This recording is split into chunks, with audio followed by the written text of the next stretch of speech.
কালো বেলাল আজান দেয় মদিনায়, আর আজানের ধ্বনি এই মসজিদ না আরশ আজিম পর্যন্ত পৌঁছায়। সুবহানাল্লাহ। রাসূল বললেন, আমার বেলালের এত প্রশংসা আসমানে। সুবহানাল্লাহ।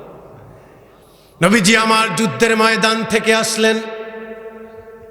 নবীজির একটি আদাত মোবারক হলো, যুদ্ধ করতে করতে যদি সন্ধ্যা ঘনিয়ে যেত, নবীজি রাতের বেলা মদিনায় ঢুকতেন না, মদিনার বাহিরে তাবু গেড়ে থাকত। নবীজি আমার ক্লান্ত শ্লান্ত শরীর, সাহাবীরাও তার সাথে সবাই ক্লান্ত। নবীজি ডেকে ডেকে বলল, বেলাল শোনো শোনো, আমি রাসূলুল্লাহ বললাম আমি একটু ঘুমাবো, ক্লান্ত হয়ে গেছি, আমার সাহাবীরাও ঘুমিয়ে যাবে। আমি বলে দিলাম তুমি যখন তাহাজ্জুদে রক্ত হবে আমাদেরকে ঘুম থেকে একটু জাগায়া দিও।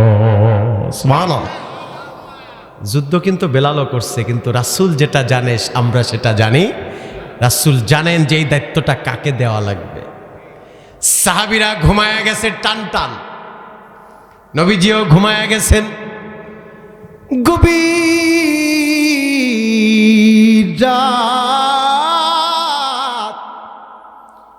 রাত্র যখন গভীর হয়ে গেছে, সাইয়েদনা বেলাল রাদিয়াল্লাহু তাআলা আনহু মৃধ সুরে চমৎকার করে বললেন, আসসালাতু খায়রুম মিনান নাওম। সুবহানাল্লাহ।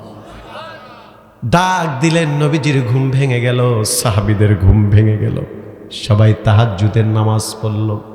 নামাজটা শেষ করতে পারে নাই, সঙ্গে সঙ্গে জিবরাইল চলে এসেছে, এসে বললেন, ইয়া রাসূলুল্লাহ, ইয়া হাবিবাল্লাহ, আপনার হাবশী বেলাল যেই লফজটা বলেছে, যেই কালাম বলেছে, আল্লাহ এত বেশি পছন্দ করেছে, আল্লাহ বলে দিয়েছেন আসসালাতু খায়রুম মিনান নাওম। এই শব্দটা আপনার উম্মতদের জন্য ফজরের সলাতে, ফজরের আজানে এই শব্দটাকে যুক্ত করে উম্মতের জন্য লাজিম করে দিয়েছে। সুবহানাল্লাহ, আল্লাহু আকবার।